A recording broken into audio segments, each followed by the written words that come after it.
நேற்றைய முன்தினம் தமிழ்நாட்டில் வரலாற்றிலே ஒரு முக்கியமான ஒரு நிகழ்வு நடந்திருக்கிறது. நேற்றைய முன்தினம் தமிழ்நாட்டினுடைய தமிழ்நாட்டு வரலாற்றுன்னா பெரிய வார்த்தையை நான் சொல்லியிருக்கிறேன். மிகப்பெரிய ஒரு வரலாற்று பதிவு நேற்றைய முன்தினம் நடந்திருக்கிறது. யாராவது என்ன நடந்ததுன்னு சொல்ல முடியுமா? நான் இங்க இருக்கின்ற இளைஞர்களை மட்டும்தான் கேட்கிறேன். என்னம்மா என்ன நடந்ததுமா? யாராவது தெரியுமாம்மா? நேற்று முன்தினம் என்ன நடந்தது?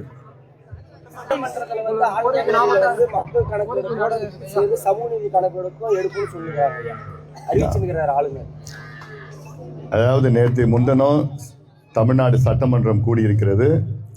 சட்டமன்றத்தில் ஆளுநர் உரை, அதாவது ஆளுநர் உரை கவர்னர்ஸ் அட்ரஸ்ன்னு சொல்றது. இது ஆளுநர் உரை என்பது ஒரு தமிழ்நாடு அரசினுடைய கொள்கை முடிவுகளை ஆளுநர் தெரிவிப்பார். அப்படி அந்த ஆளுநர் உரையில ஒரு மிக முக்கிய அறிவிப்பு என்னன்னா, தமிழ்நாட்டில் விரைவில் சமூக நீதி கணக்கெடுப்பு என்கின்ற சாதிவாரி கணக்கெடுப்பை நடத்துவோம் என்று தமிழக அரசு அறிவித்திருக்கிறது.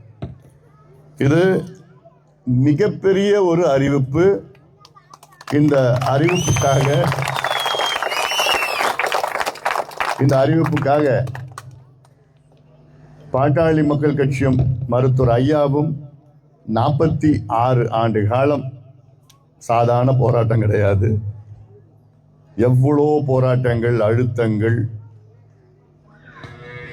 ஆர்ப்பாட்டங்கள், மாநாடுகள், பொதுக்கூட்டங்கள், கருத்தரங்குகள், எவ்வளோ அழுத்தம் கொடுத்திருக்கோம்.